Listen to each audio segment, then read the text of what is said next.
Okay, I'm pretty good, pretty much set.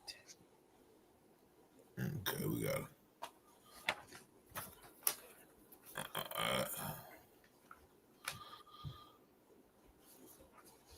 All right, so we live. We live. We live. Welcome. Peace and blessings. Peace and blessings. All praises to the Most High. Thank you for joining Taylor House Publishing. Tonight we have very special guests. Well, two very special guests. They are going to share some information about a horrific crime that has been covered up throughout the years. It happened back in 1984 in Augusta, Arkansas, where police, the Klansmen, the medical examiner, some state workers covered up the horrific murder of 5 children from ages 7 to 16. And I have here Brother Kent Handy and Brother Rashid Terrell from Rockhaven Films. He's working on a documentary on it. But Kent Handy is the older brother of the 5 siblings who were, many people feel, shot and then burnt alive in this house fire. Now, I did a video on this the other day, but just to give you a little context of the nature of the event, I am going to play you the news story from 1984, where actually Kent and his mother and a reporter are actually catching these people in a lie and telling the story. And once again, I thank y'all for joining. Y'all make sure y'all like, share, and subscribe to the channel. And most of all, comment and interact, because this is something that is very horrific. When he told me about it, I couldn't kind of believe it. But then when he began to send me documents, which I might show some of the pictures, I was like, yeah, we got to do the story. So y'all take a quick look at this, and then we'll be right back. Armstrong family has been trying to find out what caused it. They do not believe reports that it was accidental, even though officials stand by it. Assisted by private investigator Steve Navoychek, we asked around. Case is closed as far as I'm concerned. I don't have any evidence, physical or whatever, to believe that there was a crime committed down there. Kent Handy thinks his 2 brothers, sister, and cousin, 7 to 16 years old, perished at the hands of an arsonist, that someone firebombed the house after a terroristic visit there looking for someone they had a grudge against. It's a motive that they come there to kill my mother's boyfriend. Maybe because he wasn't there, he just taking away who was. Is there any tension that you're aware of in Now, the town? they was tension up there that night. You know, they was, I tell you, they blew this thing up, and there's 2 or 3 of them, you know, playing for all the, if you listen to them, they listen, yep. You have already stated that you have nothing to do with the Klan at all. Do not. Never have. Where does the Klan meet? I have no idea. Do you know if people in the The county... only one I went to was one up on the end of the county, and I think y'all covered it pretty well when, what's his name, came out there. Right, is that at Tonkin Bend or around that It's area? north of McCrory, around Tupelo. Are you a member of the KKK? I was a long time ago, but it's not active no more. The family says this man, Buddy Holler, came to their house the night before the fire, angry. Paula Armstrong says he had a long-barreled gun and was looking for her troublemaking boyfriend, Floyd White. Do you have a falling out with him or anything like that? No, ma'am. You did not go to that house with a flashlight and a gun? No, ma'am. Never? No. You do not know who started that fire at that house? As far as you know, it was accidental? Yes, ma'am. Now, with some boy, there was a Cunningham boy. There was a Cunningham boy living in the back. Mm-hmm. Shopping And somebody said that he wouldn't hook that gas line up that way. I don't know what he did. Mm-hmm. And the fire department, they shifted all to it, and they said it started from that. Records show the utilities in the house had been shut off. Originally, investigators ruled that an illegally rigged line to the gas main had caused a leak, turning the house into a bomb. But state PSC investigators later ruled that out, saying there was no evidence that gas was getting to the house. The family says they used wood stoves for heating. But if you have a state fire marshal who is saying this fire was caused by a gas leak, and then that ruling is in effect overturned by people who are more expert in pipeline safety, then you have an unsolved case. You have a wood burning heater. But you're not qualified to make that That's decision. right. I'm not You already making it. said I'm not making it. Who is? Ray should be. But he hasn't. So at this point, you have an unsolved case still, in terms of the cause. Determining where the hot spot was or the cause? Determining the cause of the fire. Helmut Uverich, people call him Bobo, has been a volunteer fireman here for more than 40 years. He was there that night. I'll tell you what, there's one thing that struck me as being odd that nobody else seemed to think about it. Even Ray, I don't know if Ray even noticed it. But at the front door, where when Dwayne walked in, he was lucky that he missed the place that burned out in the floor, right near the front door, which is very unusual. There abound in Augusta rumors about a former jail inmate helping destroy evidence before the fire marshal's arrival, about the neighbors having seen 3 strangers around the house before the fire, of having heard a series of explosions. We talk with several townspeople who witnessed the fire, some obviously nervous about talking with us on camera. I'm not trying to get no innocent people hooked up on nothing, thinking nothing like that. Sure, we would have left it alone. But at the same time, living with this every day, knowing within ourselves that it wasn't like that, we want to see some justice done about it. Deborah Mathis, News Scene 7, Augusta. And the man that you see right there, that is Kent Handy, the brother of the murdered children, and he is once again here with us right now. Kent, I know you've been living this for the past 30 years. You've 40. been breathing it. 40, tag them old. 41. Yeah, so you've been breathing it, you've been studying it, you've been going in trying to prove that this was not a house fire caused by some leaky water main. So I am going to let you, tell the story and give the people all of the facts, all of the research, all of the inconsistencies that you've learned over the years and experience back then. Well, thank you. I first want to thank you for having me on and for telling the story, getting it out there, because I have spent the last 41 years traveling across this country, trying to sit down with different people and tell them about it. Unfortunately, I didn't know. It was kind of like learning on the job. I didn't know a lot of things that I know now, and I definitely didn't have a lot of the documents that I have now. It took me a lot of years to obtain these documents. One of the most important documents I have that we didn't have for years, my brother Dwayne had asked a officer that joined the force some years later to look into it and get us that report for that night. And lo and behold, it was the missing piece of the puzzle.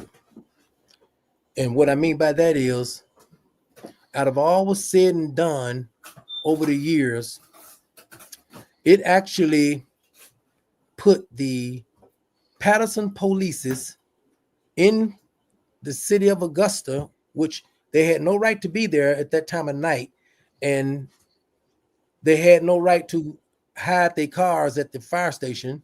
And when the police of that town made his round, he found that they wasn't in the cars. He checked the cars out, and in the report he said the cars are fine, but it put them in the town over an hour before a fire was ever even called in.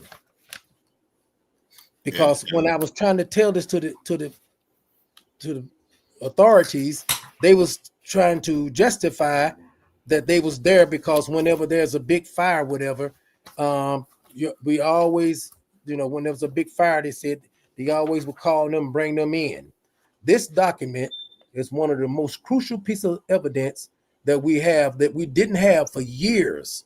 This is an actual copy of the police that was in town making his rounds that night and found them out of town polices at our fire station, volunteer fire station, which the secretary of that fire department is Bobo, the one that said he don't see how my brother Dwayne missed that hole at the front door. He made a statement in a Broad City meeting that as long as he was secretary of that fire department, there would never be a black on it. And it was a volunteer fire department. Yeah. Well, he basically admitted in that article that he was, a member of the Klan. Yeah. He was making when this thing happened, the following day after it happened, he was telling people that Floyd should have never sent those kids up there to his store to get gas and gas cans. The reason he was doing that is because after the fire in the backyard, it was 2 brand new gas cans with the tags still dangling on them. And we didn't touch them because we didn't want to tamper with evidence. But we didn't, at that time, it hadn't dawned on us that they was actually getting rid of the evidence right in our face. And those gas cans that Bobo kept saying that kids shouldn't have never came up here and got that gas. That's because the gas cans was in the yard. He thought he was covering himself just in case that came up as a part of an investigation from somebody that wasn't involved with him. But once the police came and put those gas cans in the back of the police car, right in my brother's face, we never heard nothing else about the gas cans. It was never a problem then. So did somebody actually go get the gas cans? Like, were y'all the kids who went to got them? Yeah. See, I want to correct a couple things, that we had spoke about earlier. Okay. One was Dwayne actually went into the house 3 times. He was the one coming out telling us the position of the kids. The 3rd time that he went in, while he was inside, the police stuck his hand through the opening where they had been chopping with the axe over there and maced him in the face while he was in the house. And the house was still burning in spots. Now, when he did that, Dwayne actually couldn't open his eyes because he was maced. He couldn't see his way back out. Now, 2 of the guys that was there with us, one being like a family member because my oldest brother is married to his oldest sister. Him and one of our friends, they went into the house. They actually went into the house. Yeah, this is where he stuck his hand in them and maced them. They went into the house and to get Dwayne out because they know he couldn't see his way back out. But they beat them in the back with billy clubs on their way into the house. Okay, so they were basically trying to stop them from getting to the house, getting in the house to see the position of the bodies. Exactly. Now, what I'm going to do right here is I'm going to play the mother real quick talking about that before I let Kent tell you the backstory of, how they got to this fateful night. But just listen to this, and I thank y'all for joining it. This is going to be real interesting. This is Miss Armstrong, Paula Armstrong, correct? Yeah, it's my mother. All right. So here she is telling about this. Armstrong says she had to use 2. Someone murdered my kids last night. 4 of my babies. Everybody hit the bomb when they exploded. Someone murdered my kids. Paula Armstrong says she had to use 2 wood-burning stoves to keep her 4 children and nephew warm. The Augusta utility company shut off her electricity and gas last month for non-payment. The stoves are being blamed for this morning's fire that killed the children, ages 6 to 17, while she went to her mother's to pick up her other child. They was awake when it happened. And my little nephew, 16, oldest, he was at the door in the bedroom, standing beside the dresser. And my little 6-year-old boy, Brian, and Curtis and Ryan, they was in the same position they was sitting. They were all awake. They was not asleep. And something happened. Firefighters say the fire began at about 1 a.m. and they arrived within minutes, but that the roof had already caved in. They say the children were in the front bedroom and engulfed. The victim's brother disagrees. I was the only one trying to rescue him. Everybody else standing out here, they didn't try to do nothing. So I run up here all the way from the end up here, and I come up here in this room right here. See this room right here? We just blocked out. Yeah, they had guns and all this stuff here too. So the room here is blocked out. They tell me don't. They trying to hold me back. Grieving relatives were kept from the scene by police while they continue their investigation. Witnesses say they heard 2 explosions before the fire. Chris Phillips, News Scene 7, Augusta. All right, and so I'm sorry about the volume. And David Weaver, this is in Augusta, Arkansas, 1984. But there you hear the mother saying, look, no, the children were in a sitting up positions. And I may show those photos because one of the photos of the burnt bodies, you can actually see the kid is burnt holding his arms like this, like he's trying to defend himself. And so, Kent, what led up to this? And as you mentioned in the first news when you was talking to the reporter, you said, well, they came to kill Floyd, who was your mother's boyfriend. So if you don't mind going into the backstory, if you will, so people can get an understanding why that these people did it. I'm not even going to say you feel that these people did this. I'm going to say why these people did this. I know they did it. And if any of the authorities or any of them want to challenge me on that, why won't they exhume the bodies and prove me wrong? Well, this is what I'm saying. I know they did it, and exhuming those bodies can give us answers if there's a body to exhume. But from where the case was with my mother and her boyfriend, my mother's boyfriend was taking farm chemicals. These chemicals was very expensive. They could go up to $500 a gallon. That 1 gallon could mix with maybe 100 gallons of water or 200 gallons of water. And they would spray that in the fields, and only the crops would grow and no weeds would grow. This is what taking African Americans out of the cotton field, because there was nothing to chop, because they was putting chemicals down to keep the weeds from growing. So that freed us from the cotton field.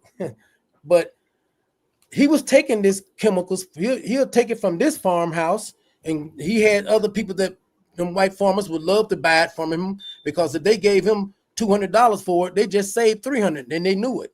So they was doing this. But as most crime don't pay, eventually he taken some from one spot, sold it to another guy, and they found out the guys were cousins, and that he did it, and they set him up, and he ended up going to prison for 3 years for that.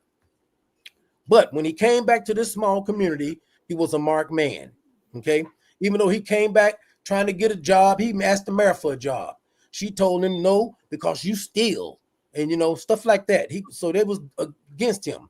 The whites in that town was against him, and I understand. Nobody want nobody stealing from him, but there's a limit to that. Is you don't have a right to kill innocent kids because you mad at this man. Now, the next day after this fire happened, first of all, that night after it happened, we was there till like 4 o'clock in the morning. We was there till like 4 o'clock in the morning before everybody dispersed from the fire and went to wherever they was going. We went to our grandparents' house pretty much in shock. I had just learned that Otis had gotten dropped off like a half hour, 45 minutes before the fire. My mother had just came from the house. She came from an auction that night, and she pulled up to the house, and she noticed it was really dark and still, and she thought she saw what looked like a flashlight went down to the floor, like somebody had turned the flashlight down to the floor to keep her from seeing the light. But she saw that, so she told my sister to get out and go in the house and take the toys that she had bought at the auction to the kids that was there. They didn't want to do it because they was afraid. So they said, Mom, ain't nobody come to the door or nothing. Why don't we go down to grandmama's house and get Kizzy, which was the baby that they had left down there while they went to this auction. And this auction was out of town. This auction was 11 miles away from the direction that those polices came from. If you went up to that Highway 64, you would make a left to go to where my mother went to the auction for 11 miles. But if you made a right and went 11 miles, you'd be over there in that territory where those polices was from, and where that high sheriff who just lied in the same sentence saying he didn't know where the Klans was at, and he never had nothing to do with them. But he remembered that Steve Novoshak, that investigator, found him at a Klan meeting. And that's how, and he knew he covered him real good at this Klans meeting. So that's how he know. And you know, the Klan is not going to have no high sheriff sitting up at their meeting while they sitting up there talking about doing dirt and whatever else. Same thing, neither would a mafia. A mafia wouldn't have no police sitting up in there while they making their plans to do whatever it is they're going to do, unless he's a part of it. Exactly. You know, so this night now, at 4 o'clock, we goes down to my grandparents' house. Well, about 8 o'clock in the morning, there's a knock at the door, and that fella that was talking about, there's 2 or 3 of them that running around there, making this, blowing this up. He was the one knocking on the door in about 4 hours. Well, who was he? What was his position? He was the coroner. He was the coroner. Now, we had a cousin. We knew we didn't have money. If we didn't have money to afford all those light bills, we definitely didn't have the money to afford to bury 5 people. Okay. So my mother's cousin lived in St. Louis. He was a mortician. He offered to come down, bring caskets, and to do that. But that same white fellow that said, there's people 2 or 3 of them. That same coroner, he told him, you can't bring no caskets down here and you can't do anything. This happened in my town and I'm gonna have to funeralize them. Ain't that something? And he came there that morning about 4 hours after they was dead, bamming on the door. We was terrified, really. I know I was terrified because I didn't know if they was, I had just come home from basic training, man, that basic and AIT. All I've been taught for the last 4 months was to kill. And here you done killed my family, and I know you did it, and then now you're knocking on the door, and I don't know if you're coming to kill the rest of us or what. And nobody really wanted to answer the door. Everybody was terrified and still in shock. And then when they finally did let him in, he asked to speak to my mother, and he told her, I want you to give me permission to put those bodies in the ground today. Today. One day after the fire. 4 hours later now. I want you to give me permission to put them in the ground today. And my mother said, my babies are not even cold yet. No. You cannot bury them today.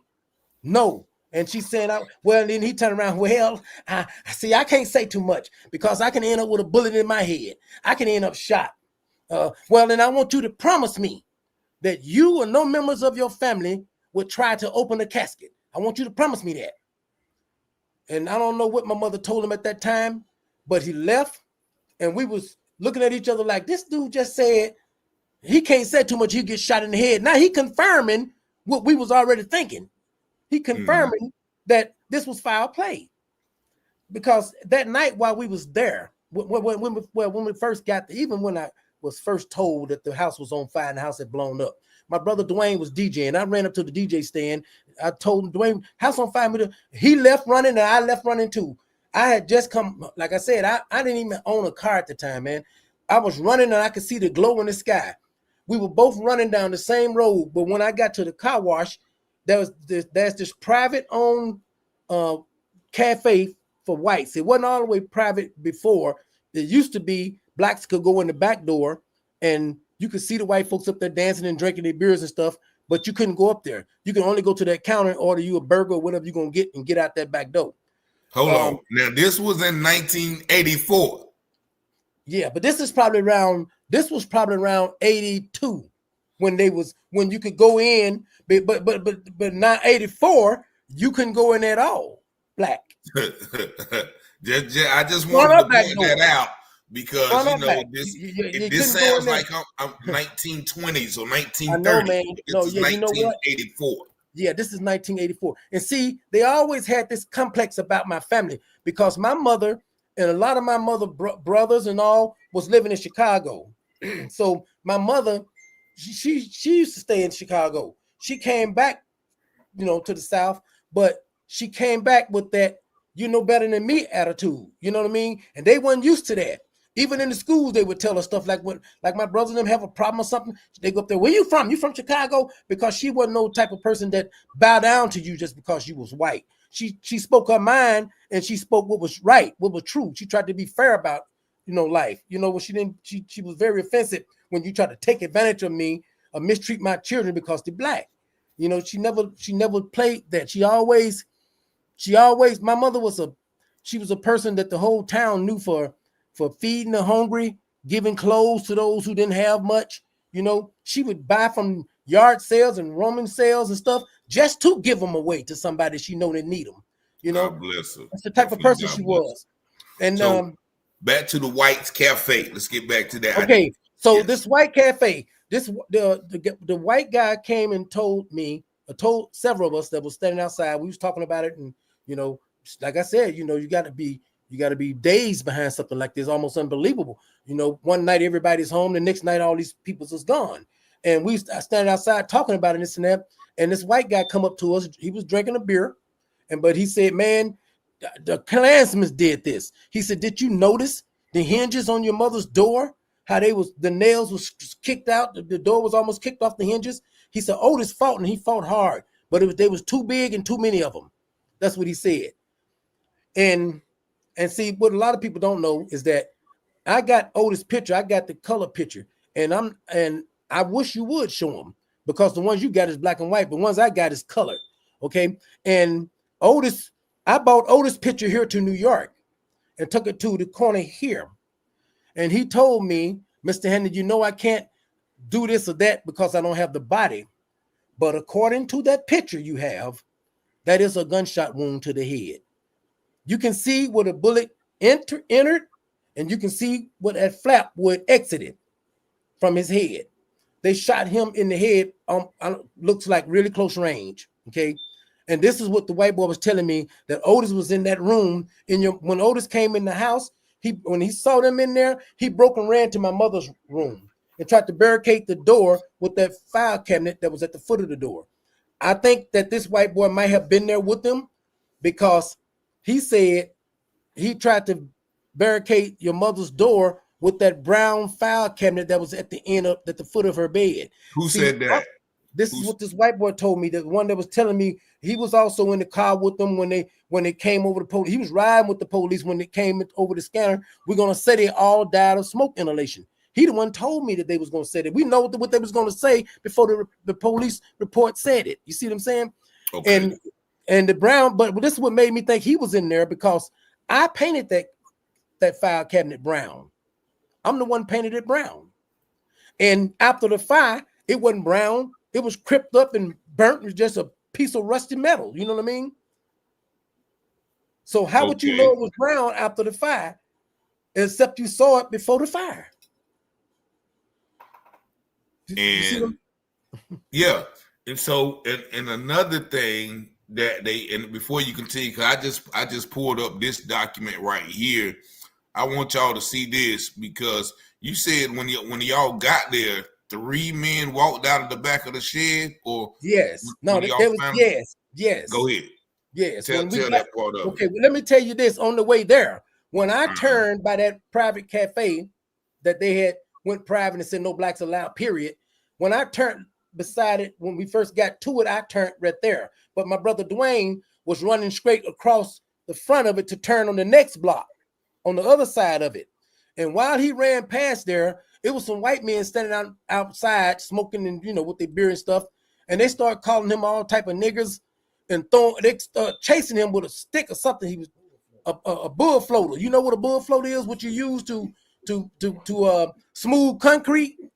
It's what you use to smooth concrete. If you pour concrete, you use a bull floater to get the gravel down and smooth the top of the concrete. They start chasing him to hit him with that and calling him all type of niggas and stuff. Only thing he could do to kind of slow him down was to pick up a hand of gravel and throw back at him. And by that time, my best friend was coming down the road, and he saw him running and all them chasing him. So he pulled over and told him to get in, and then he brought him down to the house. But when I first got to the house, they had a one fire truck there, but they wasn't putting no water on the fire. They told my mother they left they left the wrench that turns the water on, and somebody had to go back and get it. I have documents to show 90% of them firefighters said they was on the scene within 2 minutes. Yeah, so that's what I wanted. That's what I wanted, because I just pulled this up. You sent this to me, and this right here just lets you know what they did. I'm gonna pull it up, but I'm gonna read it because I just pulled this one up from what you sent me, and then I'll let you continue. But this is this right here. This is a statement. I guess this is the police report right here. And this says at 12:51 this day, and received a call from Woodruff County Sheriff Office. Radio dispatchers that she had received a call that a truck had blown up on South 5th Street in Augusta. I arrived at the scene about 2 minutes later and found a house located on South 5th Street, completely engulfed in flames. There was loud something noises coming from the house that sounded like shotgun shells exploding. The fire department arrived about 1 minute after I did, after the fire was contained. 5 bodies were removed from a room on the southwest corner of the house.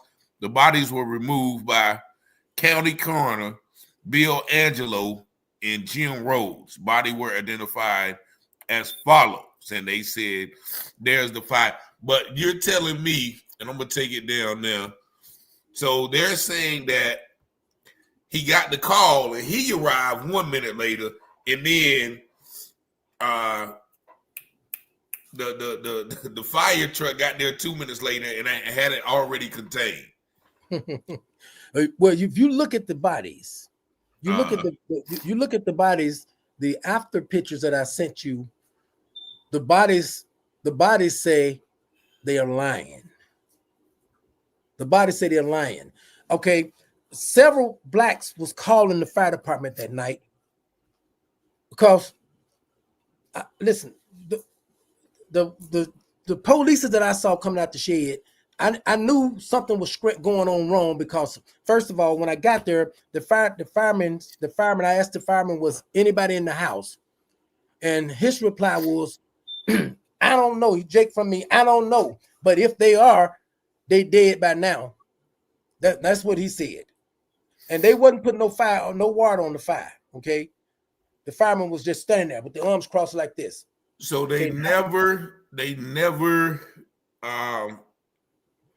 because you said they left the rent. So they just let the house completely burn down. They was letting the house completely burn, but somebody they came and they found it, turned water on, but the house had, by then, the house was really, I have pictures that I can show you, but the house was, the whole front of the house was already gone.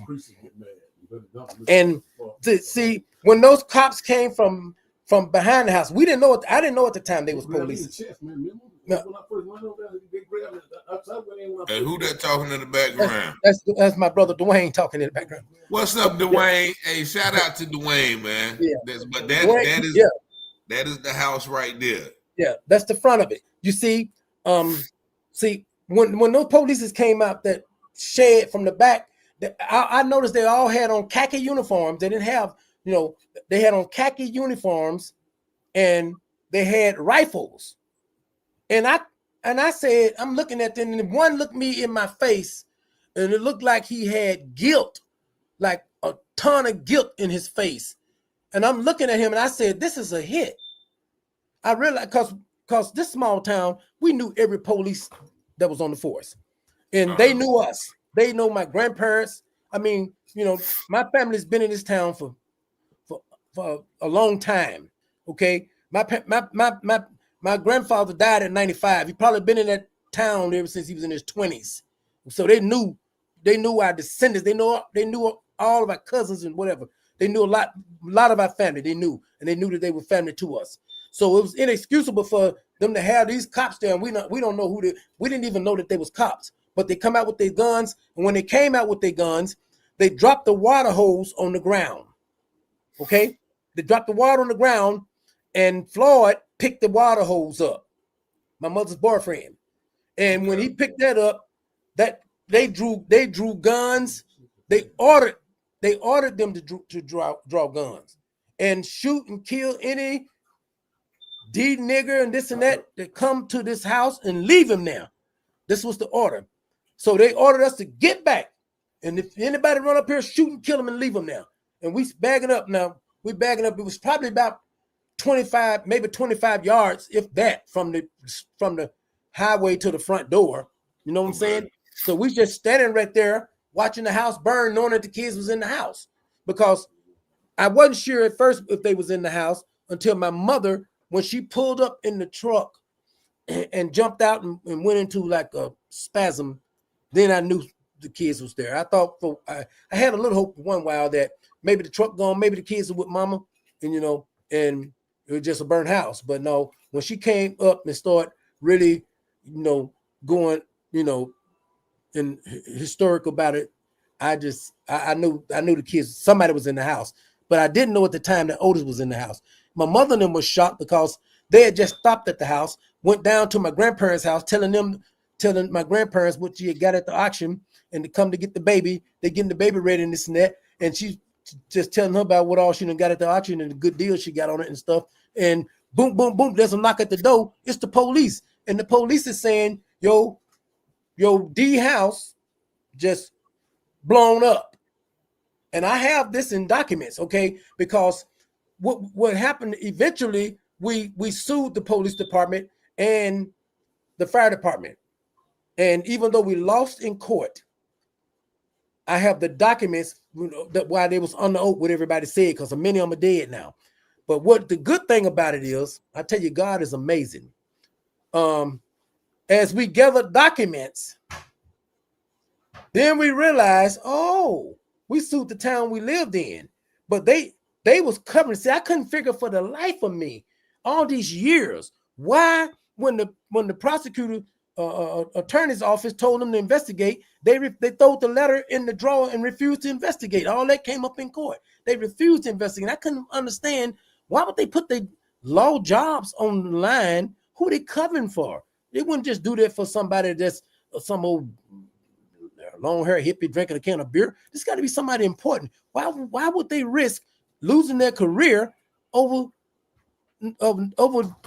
disobeying?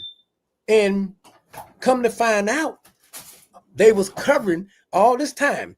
Let me tell you this. The next morning, that night they told us, we were asking them, what happened? They were like, we're gonna have a fire marshal here in the morning at 9 o'clock.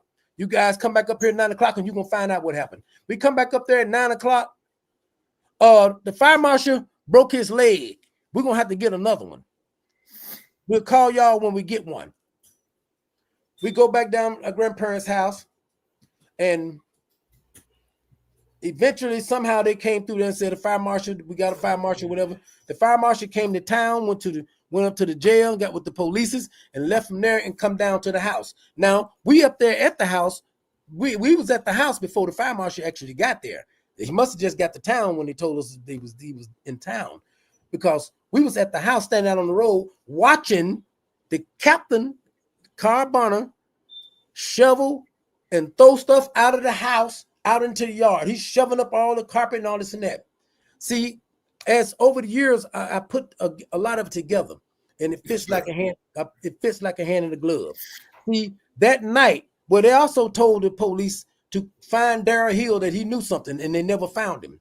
So when five years later, whatever it was that we went to court, then that's when it came up that he didn't find Darrell Hill, never talked to him, but Darrell Hill was there in court, and they asked him. Now, who was Darrell Hill?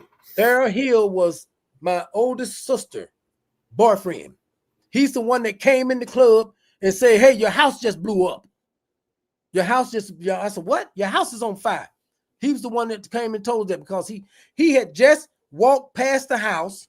His mother lived one block over on the corner. He walked past the house, went down a little side street into his mother's house. He said he took off his shirt, walked into the bathroom, which is in the back of his house.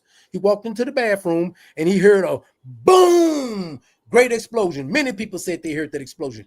I didn't know then, but I know now what it was. See, if you take a cup full of gas right now and pour it out in an open space, less known in a container, but in an open space, and throw a match to it, it'll go boop. It'll ignite, boop, quick. Now imagine putting two gas cans full of gas in the house. See what they did? They gassed the house down. They throw gas in closets, on clothes that wasn't even being worn. They throw gas under the beds. See the lady across the street, she testified that she heard the kids running inside the house. She heard furniture being turned over. She heard them screaming and yelling for help. They was chasing them kids, but the house was with no utilities. The kids was hiding. So they was trying to flush them out with that gas, throwing gas here and there to flush them out. When my mother walked into that store, and that guy probably was on the phone with one of them, and he told them that she's back. Y'all need to get out of there, whatever. The police didn't have time to make their getaway. That's why they just went into that shed in the back. They just went into that shed in the back because their cars was probably a mile from them at the fire station. That's what the police said. The Patterson police cars are here. They fine. I checked them out. Nothing is wrong with them, but they're not around. The cars is good, but they're not around because people was reporting that they was at my mom's house. Remember I told you about the guy that got drunk and broke the vendor machine, the jukebox, and got put out? He said he went to my mom's house, and my 11-year-old brother Ryan told him, "Don't leave us, Zeb, stay here with us. I seen 3 white men in mama's backyard." Well, I got his testimony too. They asked him on the oath in federal court, "Did you see anybody in the backyard?" He said, "Yes. I saw 3 white men, but I couldn't make out who they were." Them 3 white men was the same 3 white men that came up behind the house when we showed up with their guns. And what that explosion was the gas that they soaked the house down with. That was the gas that they soaked the house down with. And you could easily see the pattern before they scraped it all up with the rug. That's what they were doing, covering the evidence. Even the deep freezer was half burnt. You could tell it was a assailants on it. You could tell that's what they did. So if this fire marshal came, he didn't have not one tool in his hand. So how you going to tell us what happened?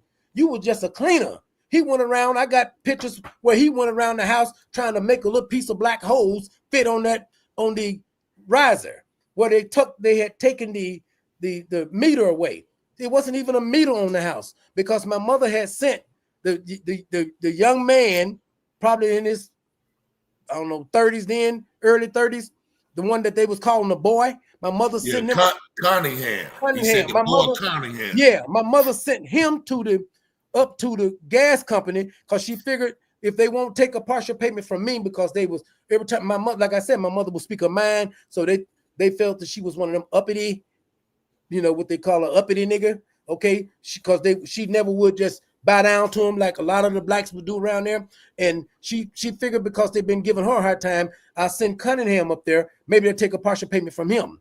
And he come up there. When he came back, it probably wasn't even 15 minutes when he said they wouldn't take the payment. It only like it was 15 minutes before Steve Williams pulled up in the front of the house on the opposite side of the traffic and went to the side of the house and took the meter.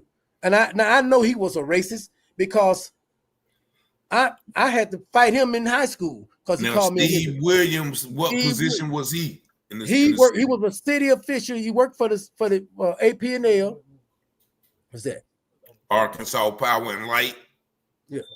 Explosion. See, he didn't have no black lights. What my brother's showing me here is in 1984 they was using ultra black lights for selling it. So if somebody throw gas or diesel or whatever, that light would show it. But Cunningham didn't have anything, and he only had 2 weeks of training for explosive. He wasn't even qualified to be on this case. Okay. And when Cunningham, I'm talking about Lieutenant Cunningham now. So this is a different Cunningham. This is a different Cunningham. This is the fire marshal. I'm telling you, only had 2 weeks of training, bomb training. He wasn't even qualified to be on this case. They probably would have never did it if it had been a white family. They probably would have never got somebody that any experience to go and handle that. But nevertheless, this Cunningham that stayed with us, he talking about that boy that lived in the back. He went up there and offered them the money. They refused. He come back and told my mother they wouldn't do it. And about 15 minutes, 20 minutes later, here come the city truck pulling right in front of the house like they was coming to put out a fire, jumped out, went back to the side of the house and took the whole gas meter from the house and put locks down into the pipings that were coming up from the ground. This is why Arkansas Pipeline Commission, when they heard them talking about a leaking gas line, they felt obligated to investigate this because that we might be liable here. And they come and investigate it. What? I just googled this story about accelerants in Arkansas. Yeah. Guess what? Guess what they're talking about this man? What? They got us in here. Oh, hold on. And my brother's excited because he's looking at this. When you Google about accelerants in Arkansas, they're talking about our family. They got our family there. But what I'm trying to tell you is, when they took that meter, the one that came to take the meter, he was a racist. He called me a nigger when we was in high school, and at that time I wasn't saved, and I didn't take kindly to that. So I hit him. Put some hands on him. I put some hands on him, and so his mother is the one that was the secretary of this utility company. She got him the job. He had a job for the city when he got out of high school because his mother was working there. That's how it goes. Yeah, and so he came down and pulled the meter. But later you'll see Ronnie Statry, who was actually the manager of the company, who me and my mother went to and asked him, if she could make partial payments. He told her whatever the lady said, and my mother said he said, well, she can do that. And my mother was telling him, but you the manager. Yeah, well, we're gonna teach you a lesson. And then I thought that was strange for you to tell my mother, my grown mother, you're gonna teach her a lesson. See, all this stuff was brewing because we had went down to Cotton Plant, Arkansas, where Crawley Ridge was down there. Wait a minute. Did you say Cotton Plant, Arkansas? Cotton Plant, Arkansas. That's the name of a city. That's the name of a town. Yes. Okay. Cotton Plant, Arkansas. Yeah. Okay. That's why I want you. Yeah. You can get a whole lot of detail in my book. You don't even got to buy it, man. I'll send you one. No, I'm gonna definitely read it because Cotton Plant had Crawley Ridge. Crawley Ridge was a government subsidized organization. If you was below a certain income, you could qualify for help with your utilities and rent and stuff like that. Okay, so we went down there. My mother and I drove down there, and while my mother explained to the lady what was going on about her lights about to be turned off, that woman from the Crawley Ridge organization called the private utility company there at Augusta, and that woman Nora, who's Steve Williams' mother, answered the phone, and they told her, we're calling to ask you not to turn off Miss Armstrong's utilities because she's here, and we're going to put a check in the mail for her today. She qualifies for some help. And she told that lady, well, if that check is not on my desk by 5 o'clock, her lights will be going off. Now, it was already 3 something. That's why my mother had him to call her, because we knew we was pushing for time. You see what I'm saying? We knew if we didn't have the money up there by the close of the day, they was going to cut us off. But we got word that they was paying bills down there, so we went down there. And obviously my mother qualified, but they hated us so bad that even them people telling them, we'll send you a check out today, that wasn't good enough for them. If that check is not on my desk by 5 o'clock, her utility still be going off. Her lights going to be going off. So we came back home, and sure enough, they put us in the dark on that day. So it's always been something, man. With it's always been something with them. Like going up there trying to talk to them, it wasn't no peace, wasn't no understanding, wasn't no mercy. They treated y'all that because of your mother's boyfriend and his reputation. Yeah, and my mother probably didn't make it no better because she wasn't one of those bow down people. She was one that spoke her mind, but she just spoke her mind. She just she spoke with what she thought was right or what was fair. And I guess for that she was hated. But it is what it is, and that's the way it was. That's how they did things down there. And I got many peoples that night swear that they counted more than 5 bodies. Now, do you realize all this going on? They didn't even have an ambulance there, not one. the whole night. Not So one. what? Why wouldn't they have an ambulance there? Because they already knew what they had killed them. They knew that, like he said, well, Dwayne was taking unnecessary risks. He was going there for no reason. How could you say that except you already knew you had killed him? Let me play that video as well, because Okay. that is when they basically saying that they tried to blame him for talking about he's going to get. Just let me y'all watch this video right here. That was about Floyd. Friends and relatives of the Armstrong family said law enforcement officials waved guns at the scene of the fire Friday night. Some bystanders said police even sprayed mace into the eyes of one man who was attempting to save the children inside the burning house. But police said by that time it was too late to save the children and said the man was taking an unnecessary risk. He got maced to keep him getting killed. Sheriff Creasy said the crowd had turned violent. When they go talking about guns, going home and get his gun, then that's just before getting out of hand. That's when we went and got our shotguns out of the cars. And I told Floyd if he come back on the street with a gun, he'd be a dead man. And he would. According to the sheriff, the fire was caused by a gas line that had been illegally hooked up. If you've got a wood-burning stove and you've got gas coming into your house too, with the apparatus they had hooked up on it, you've got a bomb, a 5-room bomb. But Paula Armstrong, the mother of the victim, said she didn't know anything about the hookup. But I'd like to know, how can it be an explosion when there wasn't no gas? The sheriff said he wasn't sure who rigged up the gas meter, but he did say that after some investigation, the county prosecuting attorney could be forced to press criminal charges. Kelly Minton, News Scene 7, Woodruff County. You can just see the pure racism in him. I told Floyd, and he'd be a dead man, and he would have. Like, now, I'm gonna tell you what the thing is. See, they had met at that all-white private cafe that night, and they made a promise, an agreement that they was going to come and kill Floyd. Now, this is according to the white boy that was keeping me informed of what happened. They met at that cafe, and they said they was going to kill you, Floyd. They come for you. This is what he told me. He told me, and he told Floyd that in my face. Okay. They come for you, Floyd. They come to kill you. They wanted you. So at this video that you just showed, where the sheriff saying, I told Floyd if he come back with a gun, and he would be a dead man, and he would have.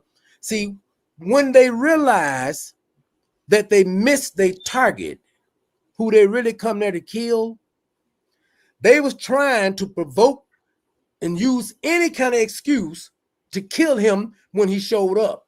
Okay. That's what that was about. And you remember when he said it turned violent? A lie, straight lie. I'm gonna tell you what happened. That day, while we wasn't even at home, they was in my mother's backyard that's dark evening, okay? And they put out a statement that there was a disturbance at the house to justify when the neighbors saw them standing around in my mother's backyard, that would explain why they was there. Okay. But it was never a disturbance at the house. We weren't even home. It wasn't no disturbance. The only thing happened that was out of order was when that one that said he used to be a Klan knocked on my mother's door looking for Floyd with that pistol and that flashlight. When he knocked on that door looking for him, saying he gonna kill him, that was the thing that was out of order. And my sister, my oldest sister that was home, told him Floyd is not here, and slammed the door in his face. And that she was really 13-year-old.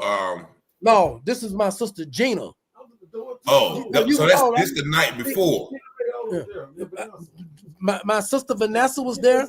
My brother Dwayne was there. One of my good friends that I went into to the service in the military on a buddy system. Me and him went together so we wouldn't be separated and all that.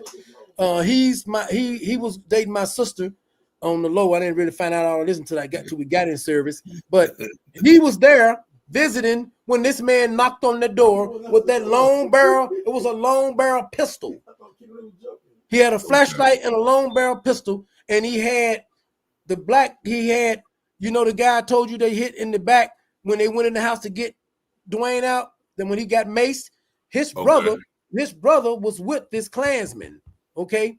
Now my mother had told her boyfriend, you be careful because they was going to the woods. One of them had the truck, the other had the chainsaws.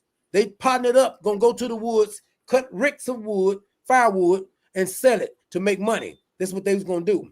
Well, we didn't find out until after this dance with the devil that his wife went to the woods with them. We didn't find out until after he came there with that pistol. Sometime later, actually, we found out that his wife went to the woods with him. My mother's cousin, elderly black lady, she used to help flunky around his house, help clean it and all this net for him, for his wife and stuff for a little money. And she told my mother the next day that man had jumped on his wife and she was black and bruised. So he beat her, the lamps was turned over when she got there to work and all this and that. He said, man, they had a big fight. So we put two and two together and said it probably was because while they was in them woods, Floyd probably hit on his wife because Floyd was one that was very attractive to white women, regardless of what they look like. They didn't get too big, too ugly, too wrinkled for Floyd. Okay, so we really felt that he provoked him by trying to hit on his wife, and he got whiff of it and come over to kill him with that gun. But and I was standing right there when the reporter asked him, did you ever go to Miss Armstrong's house with that gun, with a gun and stuff? No. I was standing right there, and I'm standing up there right there. You couldn't see me on the video, but I was standing right there when he lied. See, if he would have said, yeah, I went there, but I ain't killed no kids or nothing. I was angry with Florida, but I ain't killed them. I would have really written him off. But he straight up lied. He just straight up lied. Said he never came there. He never came to my mama's house with no gun. So I can't exclude him. I know them. This is the thing. The lady across the street said it was three guys running. Three guys were running from the house. She saw three guys running from the house. Those were guys that we believe went up there and got the gas can. We think that they was in there helping them because the white guy was telling me all this. Said it was too many. It was too many of them for Otis, and they was too big. So those police, they had got dropped off from the fire station. Somebody brought them down there and dropped them off. So they didn't get back to pick them up in time. They would have looked obviously guilty walking down the road with a rifle, all three of them with rifles. You know what I mean? Okay. It would have been a dead giveaway. A house just blown up and you walking down the road with rifles. So they had to stay there because they couldn't get away. And they called themselves going to walk out when the crowd started coming up. But they got noticed because everybody knew that you didn't belong in this town. Yeah. That you wasn't from here. You know and what so I mean? you was about to get in it a while ago, but then you went to something else about the sixth body. Right. The sixth body. Okay. The sixth body. Okay. Thank you for reminding me of that. Yes, sir. I got I know it's so much. I gotta keep up with you know, this paper here shows the kid's MEA number. Okay. Medical examiner's number. Okay. This paper here also shows the MEA number.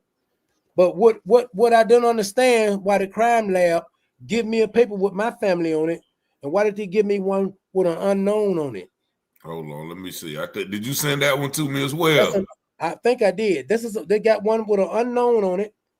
There's two other MEA numbers on here that don't belong with my family. And this is that the one? No, that's not the one. That's when that's not the one. It's this one. Can you see this one? Okay. Well, maybe I don't got that one. So they give you what you say? Explain that again. So they gave me this paper. I don't know if this woman was trying to help me then or not, but this paper has more than my family MEA number. It's got an unknown on it. Now, at the same time that my family was murdered, a white guy come up missing. This could be coincident. I don't know. They said he drowned in the White River. They said he drowned in the White River, but they never found his body. And then here you is down here telling us to promise that we not want to open those caskets. You understand what I'm saying? It's a thousand avenues that need to be cleared up. If my family, I'm telling you, My grandmother believed till she died that there's nothing in those caskets down there because they would not allow us to see the bodies. They would not allow my mother to see the bodies. They wouldn't let a preacher or nobody see those bodies. Okay. We didn't even know the bodies were supposed to have been back from Little Rock from an autopsy report until until the white boy, the same white boy that was keeping me informed, told us that the bodies was back. They told us that there was going to be, they had a certain hour, they want us to come to the grave site. When we got there, they had already been down there and put the caskets in boxes and had them down in the ground. So all we could do was pick up a little dirt and say ashes to ashes and dust to dust. And that little gravel that was in that dirt, when it hit those caskets, it sounded like it was hitting hollow, empty caskets. That's why my grandmother said she don't never believe anything is even in them. But I don't understand. Okay, I have papers. I have documents that shows. Well, my grandmother never believed it was in there, but I got so many documents. It's just I would have to lay them out and explain them to you one by one to show you where we at with them. But this need to be, the bodies need to be exhumed to give us some closure. If we're wrong about what we're saying, then prove it.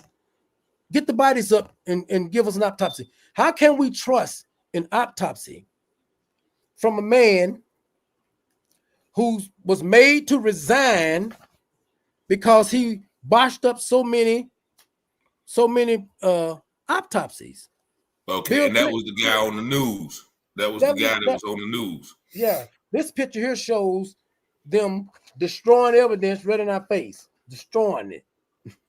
This was the police. Hold it up a little bit, Kent. Hold it. Yeah. Okay, right there. Yeah. This was the police that was doing it before the fire marshal who was standing over there even got there. He was throwing stuff out the house and scraping up the rug. Can you see the big pile of stuff, rubbish over here? Yeah, you see it. Yeah. He was destroying evidence right in our face. That's what that's showing. And but so this pathologist. Go ahead. Go ahead. No, you go ahead with the pathologist. Yeah, he was made to resign.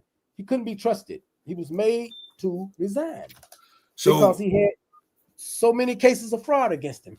You mentioned that somebody testified in federal court. So you already sued. Y'all already sued, or y'all already had it? We sued the wrong people. We need to sue. We need to sue the murderers that they covered up for. You see, they couldn't afford to investigate because the investigation would have automatically gave over those 3 cops that was there. And those 3 cops were from the next town over. Right. That's the town now we need to sue.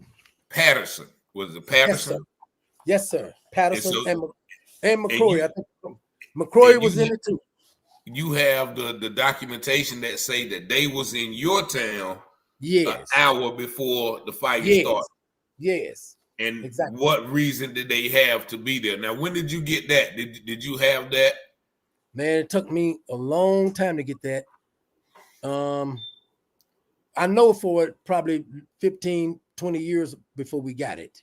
But it would be normal would it be normal for police from neighboring towns to respond to a fire?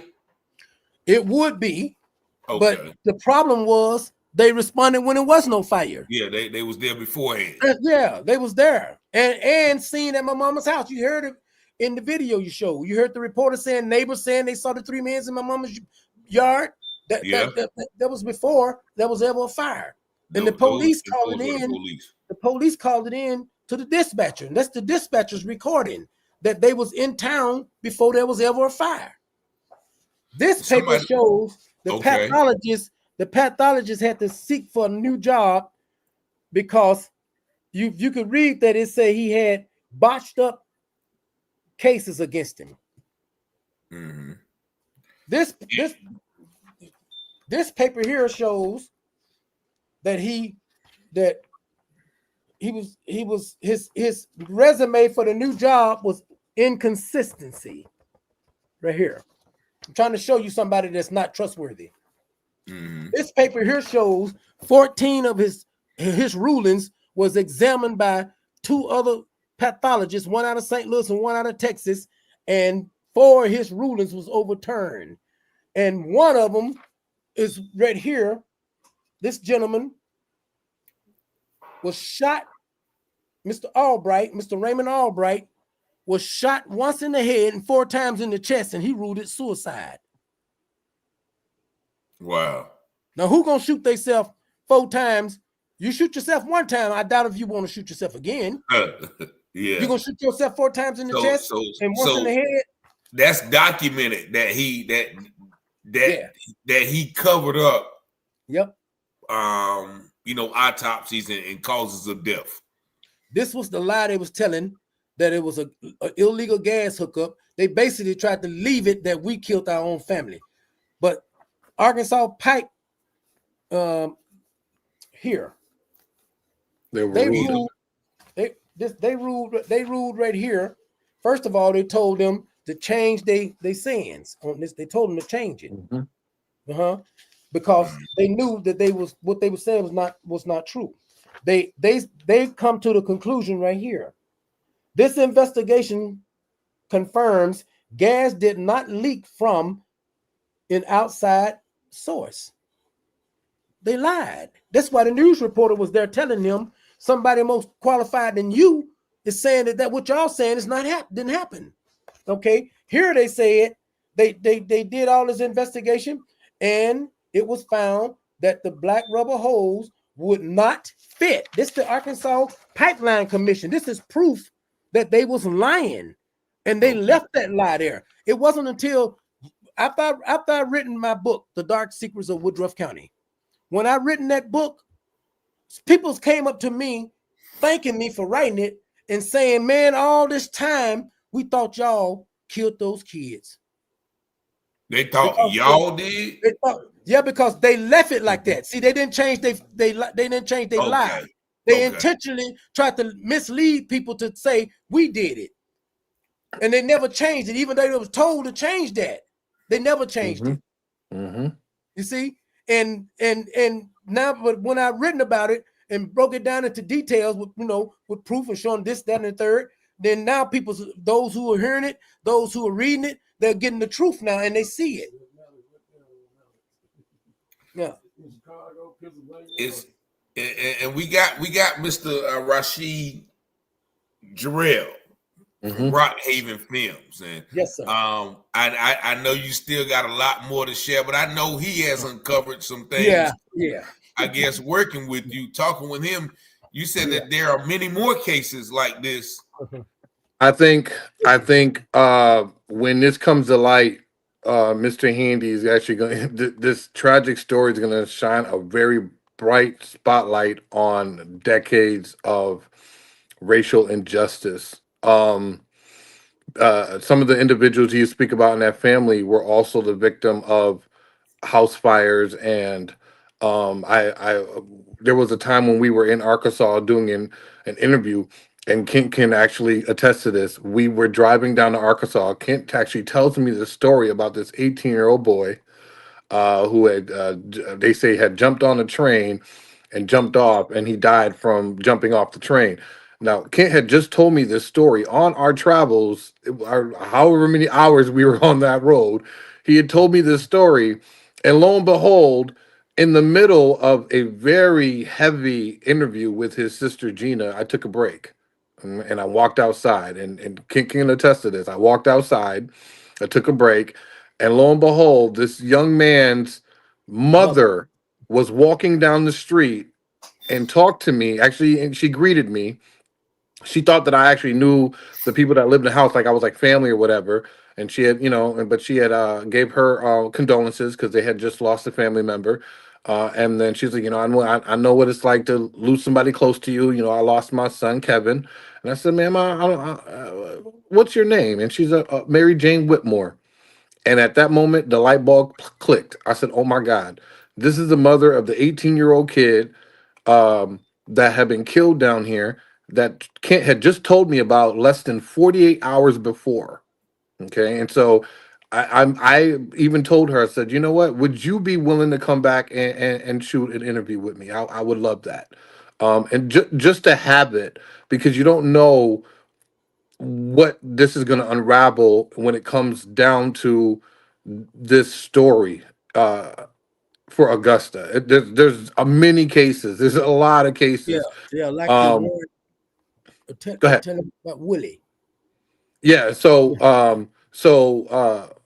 Mr. Willie Clark is the gentleman. He said that is his best friend who actually ended up picking up his brother Dwayne when he was getting chased by these bigots on the way to that house. Okay. Mr. Willie Clark, no more than 4 years later, lost his son and his son's mother in a house fire with 6 other people. They got locked inside. The house was dosed and lit on fire. And then and some Six years years later. So four that's it was 4 years. I think it was 1988. okay. But 1988. this is the kicker. The people that was responsible, the young man that was in that house was dating a white girl in the same town that the police officers that was there with the guns was from. They Mm-hmm. followed these guys followed him home one night. They had told him to leave this girl alone. But you know, young people, you love somebody, you love somebody. So she obviously loved him, or she wouldn't let him go and he wouldn't let her go. They followed him home one night, gassed around the whole house, set it on fire, and killed all 8 of them. Killed her mother, killed her baby, Now her brother. that was Willie Clark. That was Willie Clark's Willis son Clark's son, and yeah, tell him you can. and his son and his son's mother. Yeah. Yes. Okay. So was the girl he was messing with white? Well, okay, so let Yeah. me clarify that. Okay. That wasn't Willie. It wasn't Willie who was Wasn't Willie. messing. It was a different gentleman that was in the house that ended up perishing. It was Okay. like So it was Willie's a different brother-in-law. gentleman that ended up perishing. He was talking to a woman from a neighboring town. They followed him back to the home. That was a house he went into. That Willie Clark's son and his mother was also there Okay. visiting, and So ended up. they were collateral damage, maybe. Yes, yes. Wow. And then it goes even further. There's a gentleman, like I was talking about. There was another gentleman, and then if Kemp decides he wants to tell this story, he ran into this gentleman quite some years ago, that ended up striking him in the back of the head. This gentleman goes on later on to become the new sheriff of Augusta from 1992 to, I believe, 2010, if I'm not mistaken. This gentleman may be connected to multiple murders and disappearances, and one specifically would be, again, Mr. Willie Clark's. I believe it was his nephew, and I'm willing to go on record to say that he had something to do with it, because that nephew had a child with that gentleman's niece. Yep. Okay. Okay. And because when you're grown up and you have that deep-seated hatred and you don't teach anybody any better, I don't think he actually liked, and his name was Justin Clark. He was 21 years old. I don't even think he got to see his daughter turn 1 years old yet when he ended up supposedly going. They say there's a story that says that he just ended up getting a leg cramp and he ended up drowning in the Buffalo National River, which I think that is just absolutely insane. But again, there's just too many connections, too many inconsistencies with this one individual. And there's also another individual. I tried to reach out to his family. I believe he was 21 years old too, and I don't remember his name right off the top of my head. But he ended up going missing in 2001. They ended up finding his remains in 2009, and they didn't identify him until 2014. That gentleman befriended Mr. Allen's wife. Okay. Yep. Okay. The same And one that killed the nephew we yep. talking about. Yep. Okay. And so he is connected to a lot of questionable situations. I believe he might have also been a police officer when the young woman was hung in the Augusta jail. If I'm not 100% sure, I believe he may have been a police officer there. If not, he was in connection with the actual authorities that were there at that time. But there was a young woman who ended up getting hung in the jail while in police custody. And so there's just a lot of connections to this one individual, and this actual individual is still alive to this day. While I was trying to get in contact with that 21-year-old's family who had went missing, I was going through my research, and I actually ended up finding his niece on Facebook. So that's how I was able to connect all the dots between the family. It's kind of weird because she's connected to obviously a lot of the family members that was connected to the 21-year-old that went missing. So they're all like Facebook, you know how you have your Facebook friends or whatever, Mutual friends, yeah. mutual friends. They all are connected at on some point, on some level. And it just one of those. It's just that thing where it says, you keep your friends close, you keep your enemies closer, type of deal. Like you want to keep a lookout for all that. And I did something weird. I wanted to. I went to Sam Allen's. That's his niece, who had the little girl. I went to her Facebook and I looked in her pictures. When I go through all her pictures, she only has one picture of her daughter's father. One picture.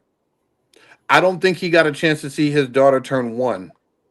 And actually, I have that picture on my computer. I kept that picture. It's a picture of Justin and his daughter when she was just a baby. She must have just been born. I'm gonna say April 15th of 2009. So that is the white girl who had the baby by the black guy. Yep. So there's a lot to unbox. I'm trying to just focus on the Armstrong family at this point, but I do believe that this might open Pandora's box once these things start coming to fruition. But we're in a situation right now. I do have a GoFundMe for Kent Handy here. What we're trying to do is raise as many funds as we possibly can because we want to kind of go over the state of Arkansas and actually have at least one of these bodies exhumed, and I would love for it to be Otis Valentine, because my 1 second, could you text me that GoFundMe so I can put it on the screen so people can? Yeah, let me see if I can get it real quick here. And let me say this: the book, The Dark Secrets of Woodruff County. That book I wrote, it's got like 14 other peoples that was murdered, and nobody has spent one night in jail for any of it. This is what he mean by it's opening the Pandora box. All in Augusta. All in Augusta. All right. And so tell me about and don't let me forget the bring Otis back on to tell him about not Otis but Jarrell. So tell me about that sheriff or that police chief who hit you in the back of the head that he was talking about. Yeah. Okay. Well, yeah. I was dating this white girl. Okay, you had the Dr. Umar would be so mad at y'all now. I know. Well, you know what? I was young and I done did it before I was too. dating her and this girl well it was a Halloween and he wanted to he was there in the little town, not in Augusta, but the little town that's close to the cemetery where my family's buried. He was there with his kids for Halloween or whatever. I stopped by to pick her up because she had called me and asked me to. And I guess he didn't like that, obviously. I was out there talking to some of the white guys that lived there, but they was cool. I used to hang out with them or whatever. So I guess it was more than he could handle the fact that, she was, she wasn't one of the, she was very attractive. So I guess he just couldn't stand the fact that, somebody black was messing with her or something. Okay. So that's what happened. But, I was leaning up against the car, he basically come up from behind me, hit me in the head. I passed out. I was on the ground probably about 45 minutes. I woke up. I didn't know what had happened. I went down to my cousin's house. I started having bits and pieces coming back to me because I remember him when I was passing out. He was shaking me in my collar, said, "You remember this face, boy?" And that came back to me when I was at my aunt's house. And I left there. I left there. I don't know how fast I was going, but I was getting back to him fast as I could. I had my pistol. I was going to do him because that same night I had already been to the graveyards telling my families, y'all had been here, y'all would have been trick-or-treating now. I was already in my feelings. Okay. And then he did that. And I didn't, You know, we had been told by the an attorney, no, don't do nothing to bring attention to yourself, this and that. But at that point, the truth be told, I didn't really care. I just wanted revenge, and it was just the grace of God that the gun that I had didn't fire. But because of a dent in the bullet, they wanted to charge me. First, it was they charged me with assault. Now he hit me. They charged me with assault. I ended up going to jail. They told him to take his gun and go home, and took me to jail, and had me going back and forth to court. Then they come and gave me the same officer, Brewster, gave me another charge, assault in the first degree. But the girl later told me that he tried to get her to testify against me, and said that she heard me pull the trigger and tried to get me with attempted murder, and she wouldn't do it. And but then he started asking her if he could date her. She told me that, and she told him no, and that was the end of that. But did you beat the charge? Whatever happened to the case? No, they gave me like 30 days in jail. They throwed out only Brewster had lied and said I resisted, had me with a resisting arrest. And the lawyer they gave me, believe it or not, they gave me a lawyer that was busted for smoking weed, and he had let a man go to prison for stealing some pork chops. So they just gave you the bottom of the They barrel. gave me, listen, I told you, if it wasn't for the Lord on my side. So how long after the murder of your brothers and sisters did this happen? This was probably about 3 years later, and maybe 3.5 years, something like that later. So you stayed in. So how was it staying in the town? Because I would think that I don't know how y'all, you and your brother Dwayne looked like he was ready to do something, to somebody. Like, y'all just look like some we out here, we out in these streets. So well, let me tell you something. Did y'all like endure further persecution, or did y'all have to lay low, or tell me how the after effects of it? Let me tell you how that went down. Okay, a few years after that, they called my aunt house, told her to get her mother and get out of that house, because they're gonna do the same thing to her that they did to my mother, that girl on 5th Street, which was my mother. Okay. My aunt called the police and told them that she'd been threatened like that. Who come down there but this sheriff, the sheriff that said he don't know nothing about a Klan. He came down and bought a hog head and put it on, left a hog head on the back porch for her. Walked up in the house, and I was sitting there. I was looking at him because I'm just looking at, a lot of thoughts running through my head. But he come in there and told her, "You ain't got nothing to worry about. I talked to them old boys, and they ain't gonna bother you. Oh, you just keep on campaigning for me, okay? I left you a hog head back here on your back porch." Wow. Yeah. Now I'm giving you the truth, okay? And you know what? When she got that call to get your mother and get out of that house, man, it was just the grace and mercy of God that didn't know white boys come through there and yell out the N-word and all that, because they had a habit of doing that. Did they ride by, catch you walking at night, and just call you all kind of, derogatory names, niggas, coons, all kinds of, porch monkeys. They call you all kind of stuff out loud, thought it was funny, But this night, we was all in trees, in the ditches. We had guns because we thought they was going to come to do to them what they did to us. Okay. And just the grace and mercy of God that nobody showed up, because if they would have just came through and threw out a bottle, it probably would have been a bloodbath, So I thank God it didn't happen. And another thing, I had just come home from being trained to kill. That's all they done train you in the Army. When basically AIT is, they train you how to survive in the war. And I had a many evil thoughts to knock on the door and kill whoever come to it, because I know they weren't playing fair. But the thought of me doing to somebody else the same thing they did to my family, I could never bring myself to do it. I could never bring myself to do something that, how could I condemn them if I become one of them? That's who we are as a people, though.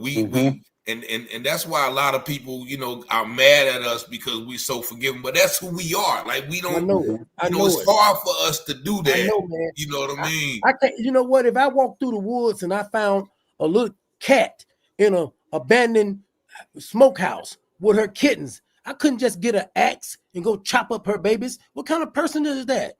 What kind of people can do that? These kids was at home. This ain't a drug deal that went bad. They was in the comfort of what they called home, and they went into that house and slaughtered them.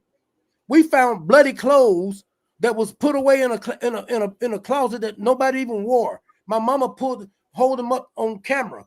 So these are my kids' blood right here. Burned bodies don't bleed because the fire consumes the blood. And that's the key point right there. That's a key point right there. If you're in a fire, your blood actually evaporates. Exactly. So when it evaporates. You find something soaked in blood. Listen, they murdered those kids. But even the lady that my mother had went to that night at that auction, she said, I don't want to be named in this because, everybody's afraid. And I understand that. Man, in that day and time, people were afraid. I mean, really afraid. Yeah. They didn't want to come to court. They were subpoenas. They were telling, let me out of here. Some of them, the lawyers just said, go. They said, I have to live here. I got to live here. So, hey, that's exactly what happened when we were investigating the Javion McGee case. And this was last year in 2024 in Henderson, North Carolina. That's what people were actually so scared because they a couple of years back, they still had the Klan meeting. I mean, the Klan number in the phone book. Like, and we did some digging like you did, and we just uncovered the fear that was instilled in some of the people, not all of them, but some of the people was like, they knew what had happened to that young man, but nobody would talk. So the fear doesn't go away.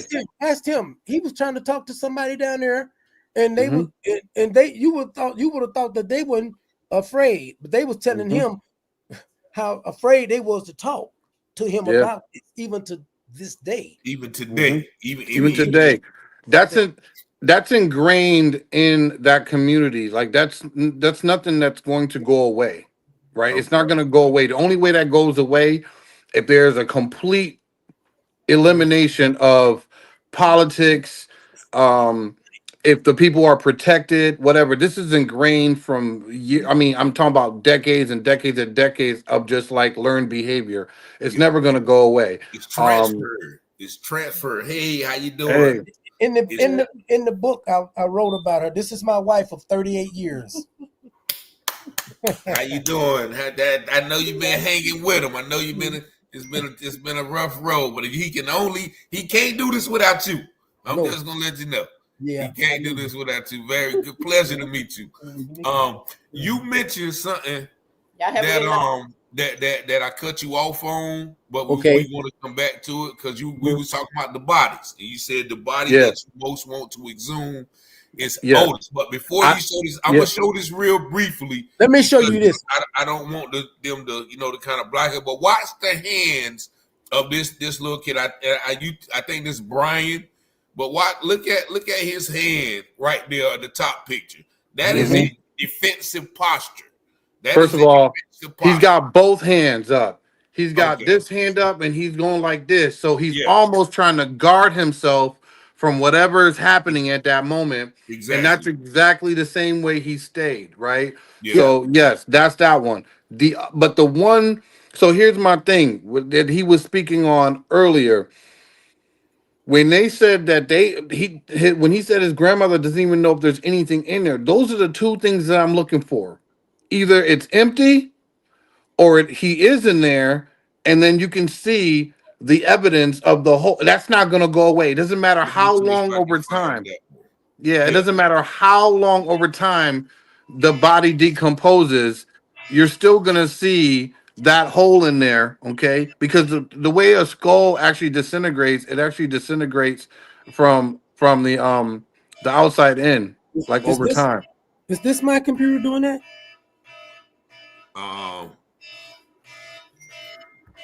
Is that a phone?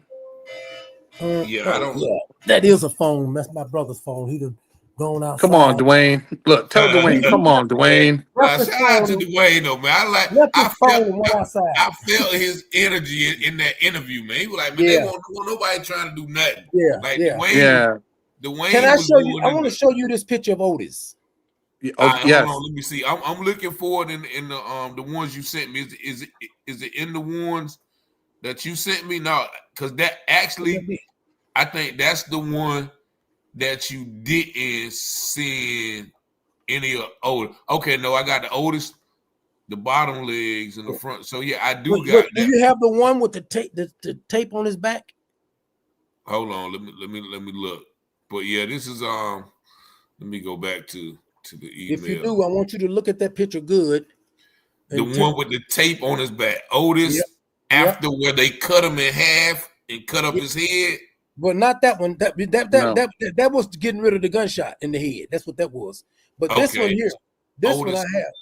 Let me see if it. Let me see because you.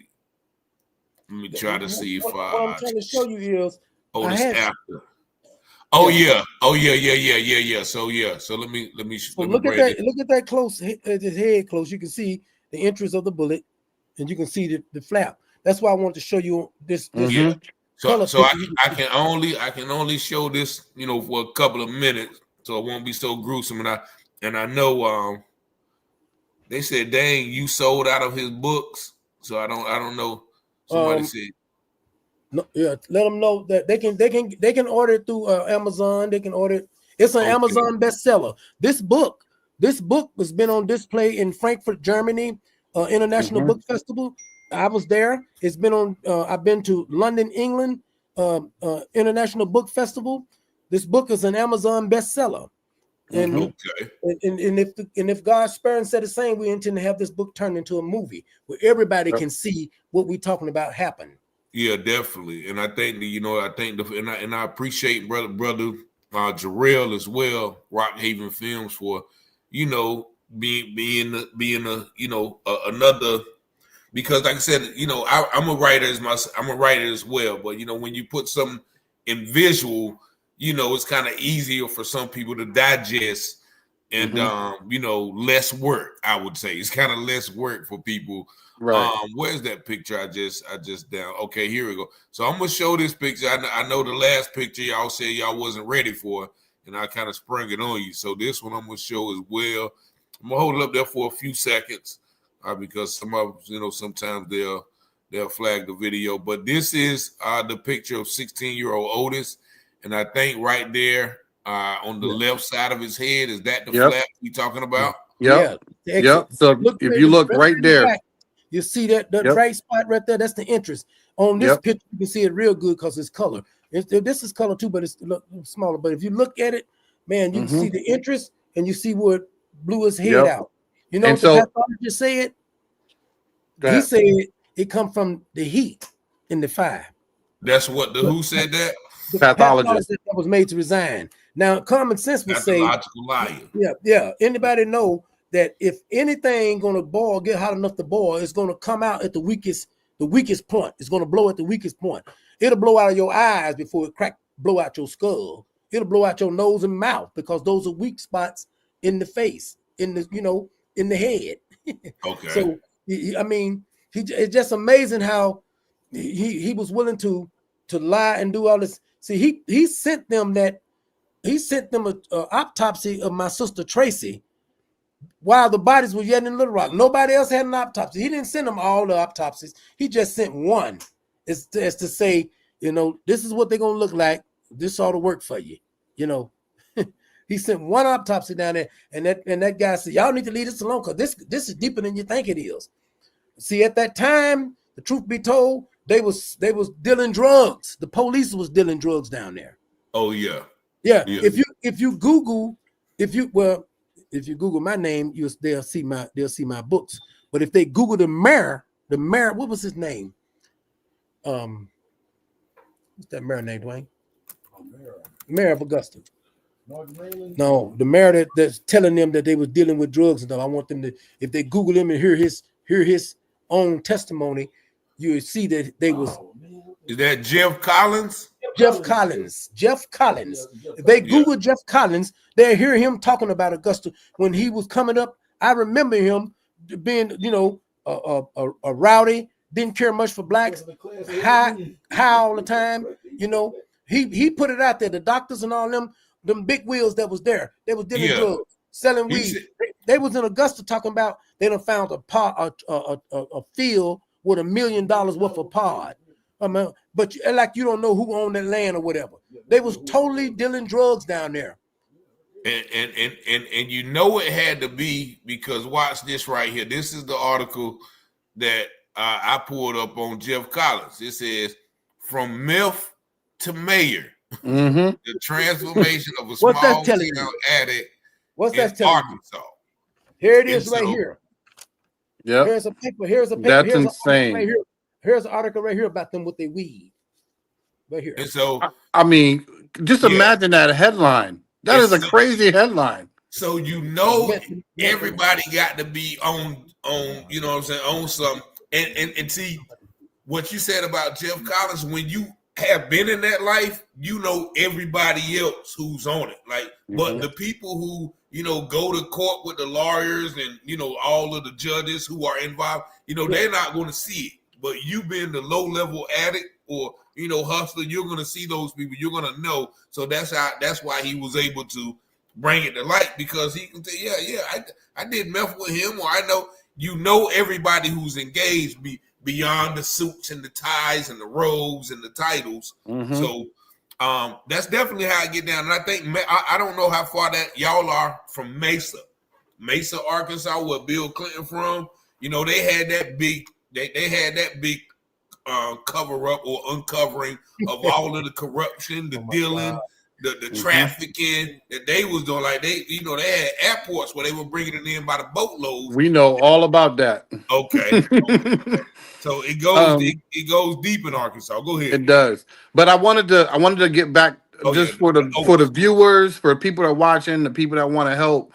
The reason why that GoFundMe is there is because we're at a pivotal point right now where, especially in this documentary, I've been reaching out. I've had a lot of interviews.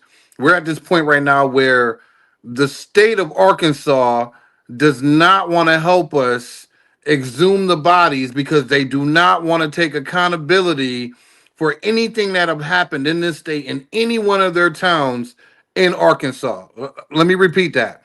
They don't want to help us with this case of even exhuming one of the bodies because they do not want to take accountability and have that spotlight on them, because at that point they know that more is going to get uncovered. So I'm not going to tell you what I'm doing, but I'm working behind the scenes trying to get a very big name civil rights lawyer that people are going to know very, very well because he is very much in the public eye.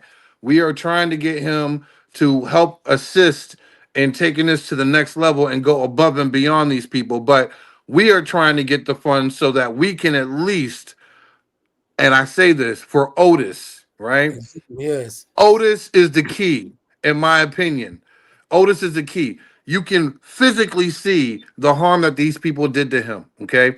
And if he is in there and you can still see it, that is opening this case wide open. At that point, they won't have any choice but to exhume the other bodies, right? You get Otis out and you find out the truth, they're going to have to exhume the other bodies, because at that point, they're going to have to take responsibility for what has been going on in these towns for years. And I mean, for years, right? So that's where we're at right now.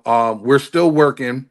Me and Ken are still working. We've been at this, and I would love to share with you real quick the way, and like you said, God has got a weird way of making things happen. I was doing a consultant work for a theater here that I remodeled, and Kent and his wife came in and they just wanted to watch a movie. And Kent came up to me. I mean, I think Kent, me and him talked for about 30-40 minutes about the movies that were playing. And the next thing you know, he tells me, "Oh man, I wrote a book, da da da." And to my disappointment, I actually lost focus of actually contacting Kent after we met initially.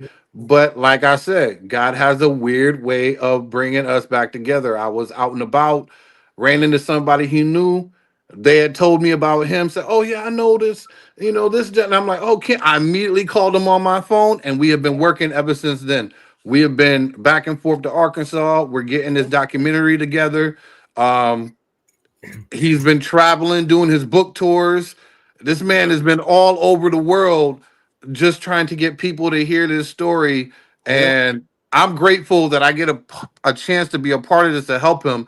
It's been 40 plus years that he's been doing this by himself.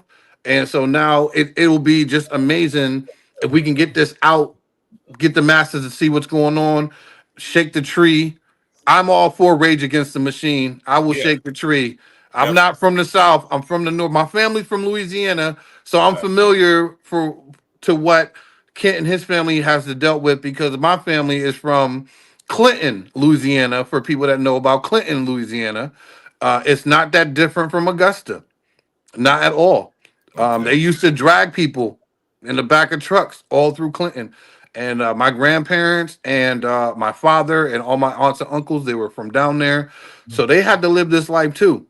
And they're cheering us on right now. They're cheering me on. They're cheering Kent on. They're like, man, I hope you guys get some answers because this could possibly be this could actually shake up the entire system. I don't think people really understand how big this is.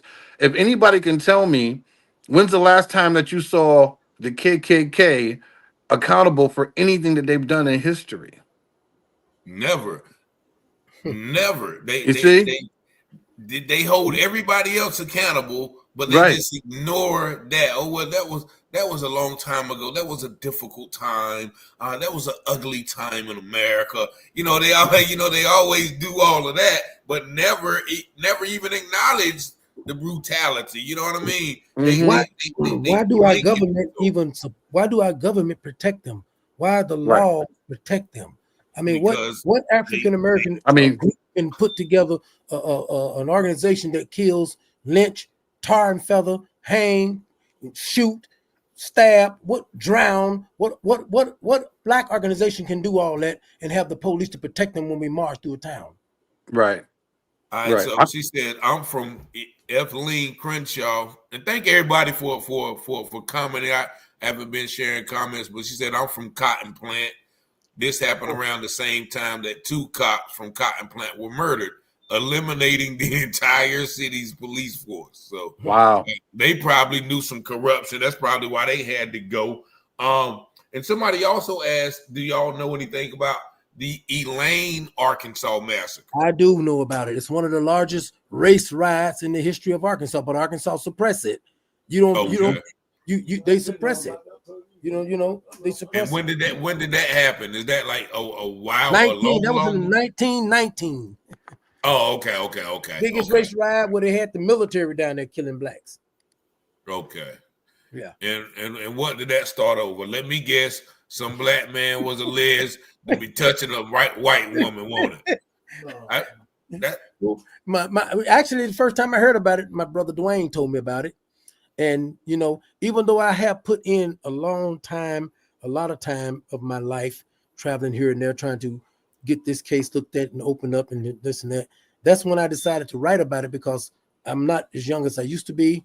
I was only 24 years old when that happened, and I don't want to leave this earth without people knowing what happened to my family. And I don't want people that don't deserve to die with a good name to lay in the ground after they done did some of the worst crimes you can possibly do. So I want the truth to come out, and I want closure. And I want to be able to tell my mother when I see her again that we finally got justice. And but Dwayne has, like I said, I told you earlier, he was the one that actually got this police blog for me.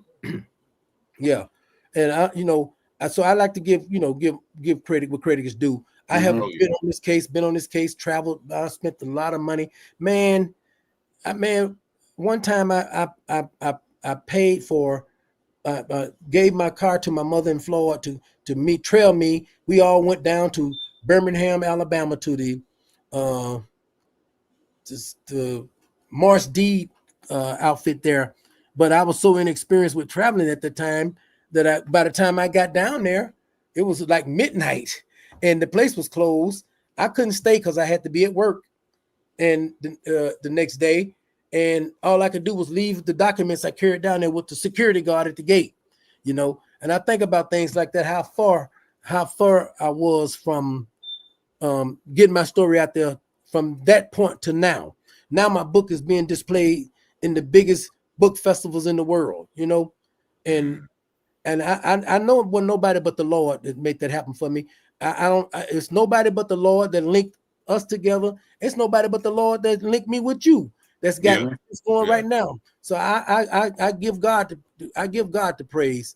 You know, and I already know when this thing come to light, it's gonna be the Lord. Yeah. And we depend on that. But, actually, Dwayne watches you a lot, and he was telling me about a guy that be saying peace and blessings. And I said, who is this guy? He said he be saying peace and blessings. He said, man, he be telling the truth about some stuff. I said, well, then send me his number. And I said, can you see his number? And then that's how I got to call you. So I gotta give credit though. I gotta give credit to listen, I want to give a special shout out to the Armstrong family. Dwayne is a silent warrior. Okay. Very, very smart. Man, listen, every time I come in contact with him, he hits me with a new law. It's like, well, this is what we're gonna do next. Like he is on it. He's on it. So I'm grateful that Dwayne was able to get this situated. I want to give a shout out to Gina and your other sister. They've been very helpful with this documentary. Man, this has been an incredible journey. So, and we're not done. We're not done. Well, I'm just getting started, man. I'm just getting started with y'all. So now you know what? Man? Listen, I got documents up on documents. I got documents where the sheriff admit pulling the guns on us. I got documents upon documents, brother. Everything I'm telling you about this story, I can prove it in the documents. Yeah, and that's what you told me the first time. Like, you know, I have to be honest because, you know, I get a lot of calls and, you know, when he first started telling me the story, I was like, all right, man, okay, all right. And so it took a while, you know what I'm saying? It took a while, but when he showed, only thing he sent me that first video I looked at, I was like, oh, okay, this is what he says it is. Like just looking at that sheriff face, it was like, oh man. I was like, yeah, man. And the way I'm grateful that this story is gaining attention. A lot of racist corruption goes down in Augusta. Google Quentin Laird. Let me write that name down. Do y'all know that name? Quentin Laird. There's another one? Another one, huh? If you get a chance. He was murdered by Augusta police. Oh, wow. But that might have been, that sounds like it may be recent, though. But yeah, we got that written down. Yeah. But it was this okay. So what was the person's name that just popped that up? Was that a story about how they use excessive force? Because I think I might have heard about that. Yeah, Dwayne's telling me that they choked him out. That was 2019. Yeah. So you see what I'm saying, man? Thank you to whoever just gave a donation. That was amazing. Yeah, we got people that saw the police picking up a man on his bicycle, arresting him, put the bicycle in the back of the car, and the man was found the next day in the river and his bicycle. Oh yeah. Yeah, you told me that. Yeah, I'm telling you, so it's so much. I'm trying to tell you, man. If this thing get investigated, man, it's going to shock the world because so many people could be murdered in a small town and nobody's accountable for it. So here's the interesting story. Here's the interesting part about this, about Quentin Laird. Okay, this same story just happened in my town. The exact same story. I don't know if anybody heard of Daniel Prude, but he was from my town. This is a gentleman who had been approached by police officers. They had put some type of agent and put a spit sock over his head, and he I think he had ended up dying from asphyxiation. Yeah, it's the exact same thing where they're saying that he was they had handcuffed him. They applied a chemical agent or pepper spray to him, and then he eventually became unresponsive. Exact same story. Exact same story. Wow. Which is crazy. So I this is the first time I'm hearing about Quentin Laird. I thought I heard about him before, but it maybe I heard about him thinking about the Daniel Prude story because it's almost identical. They're almost identical. It's the same story. The only difference is that they actually went into his house and dragged him out of his house, where Daniel Prude was actually out in public. So very crazy. Again, thank you for whoever just made a donation. That is, we appreciate you. We appreciate you. Every little bit helps. Yeah, But this is crazy. it's so many. Oh wow. So somebody else put that. I don't know if y'all know about this one. Somebody put something from Arkansas. They calling it the Gibbs family in Niggerhead Corner. That's the one I told you about. They burned up they followed them home and burned up the 8 Yeah. people. That's what. Oh, okay, that's that. That's the okay, one. Okay. That should have been 1988. That's the one that we were talking about earlier. His Man, best friend lost his son in that fire. Can you imagine? Can you imagine what we're talking about is true here? It's Yeah, almost Isn't that crazy? It seems like It's something out of a definitely movie. Huh? true because other people are It corroborating. sounds like it something now. out of a movie, right? I mean, Yeah. I mean, it's amazing, man. It's can't- almost. You can't make this stuff up. You can't make it up. Hey, look, so this is what we gonna do because we can go on all night with the information y'all got, right? We're gonna probably do this next week so y'all can bring more information. Maybe I'll be able to get the documents that you want me to share so I can pull them up on the screen. Yeah. It will be a little bit more organized, but I just had to get y'all on like today. Like I was like, okay, well, let's do it today because I shared the story yesterday, and we want to keep this definitely in the light as you guys continue to uncover information and seek to get justice, whether that means exhuming the body, whether it is getting back in court, suing whoever needs to be sued, whatever the case, whatever you guys need, I'm all here for it.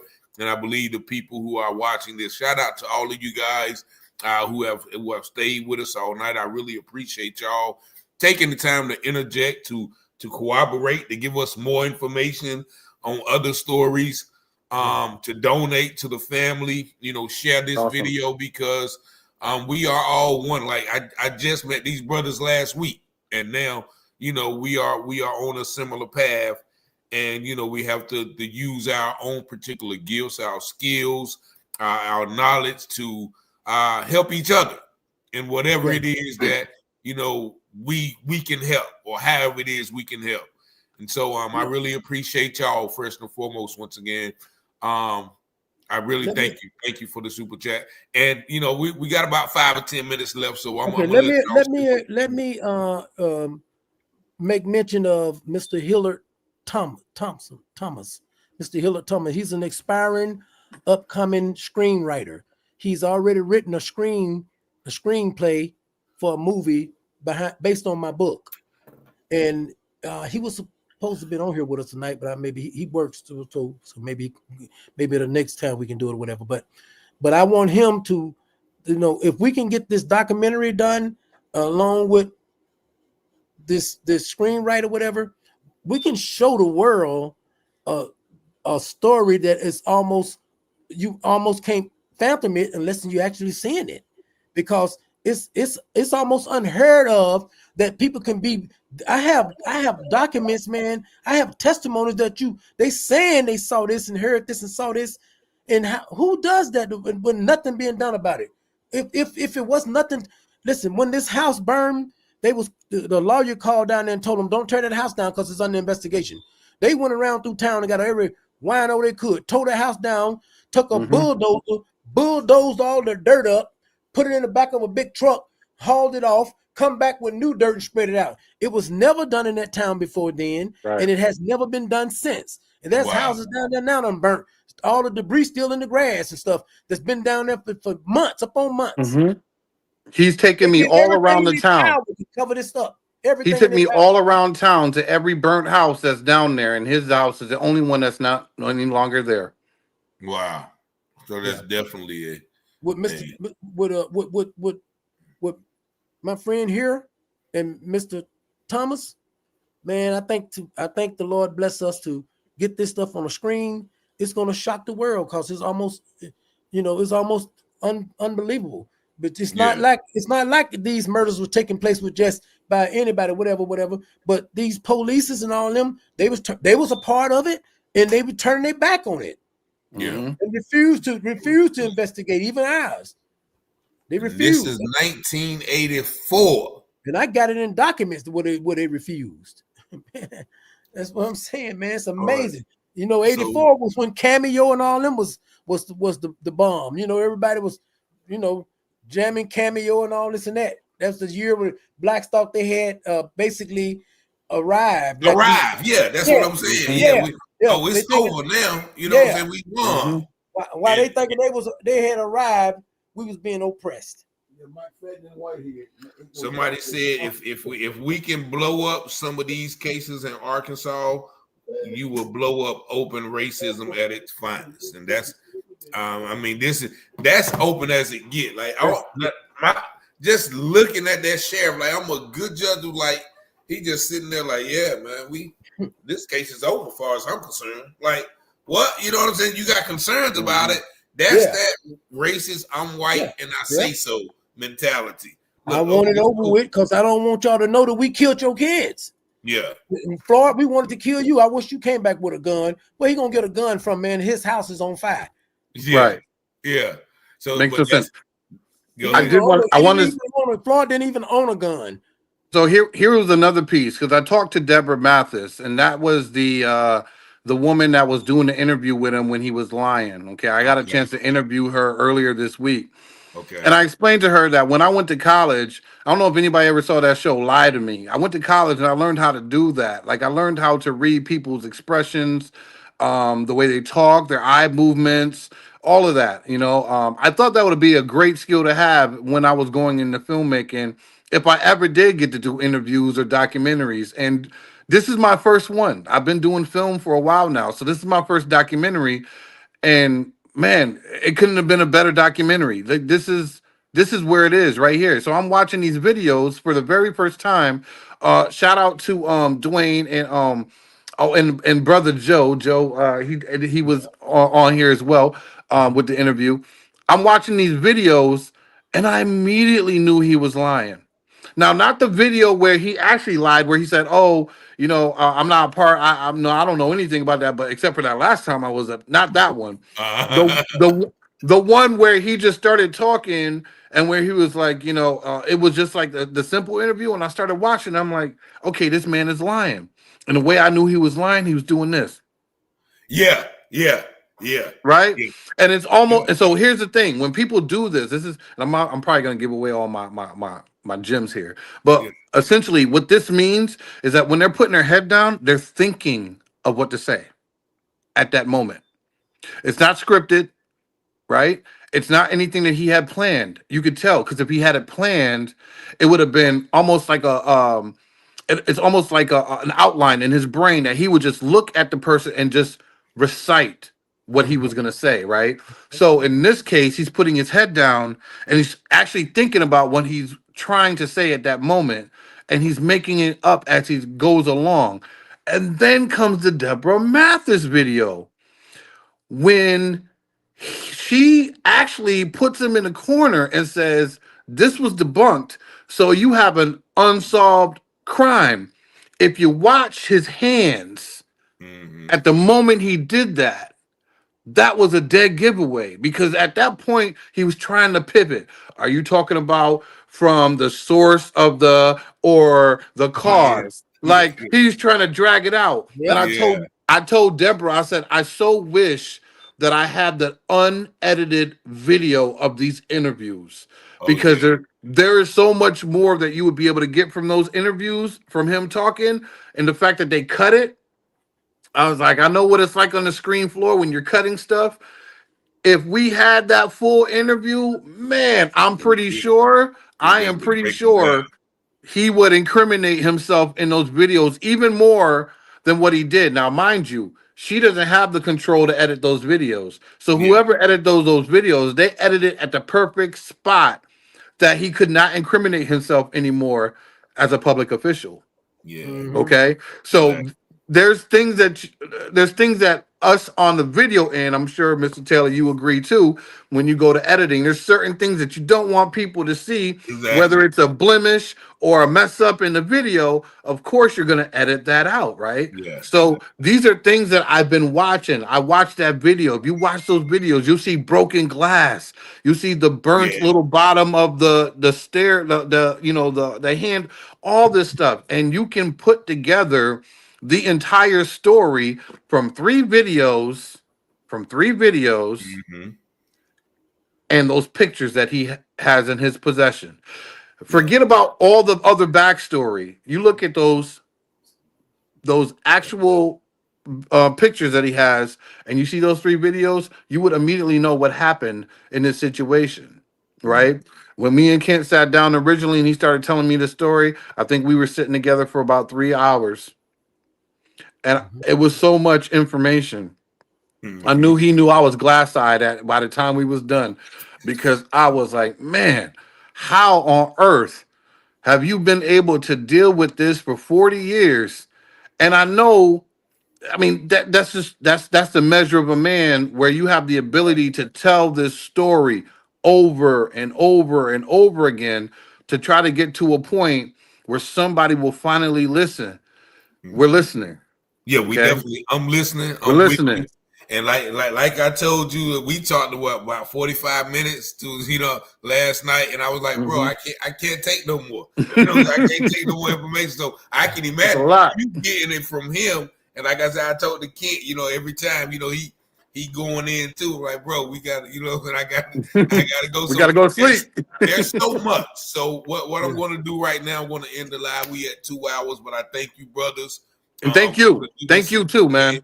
Yeah, man. Hopefully next week, where we can get all the particular documents that we want to flash out, or any other information that you want to share as well. But I thank y'all. Peace and blessings. We're going to be back with you once again. I thank each and every one of y'all for joining us tonight, and y'all make sure y'all join us next week as we bring more information. Shout As out to always, the peace two- and blessings. Shout out to all those who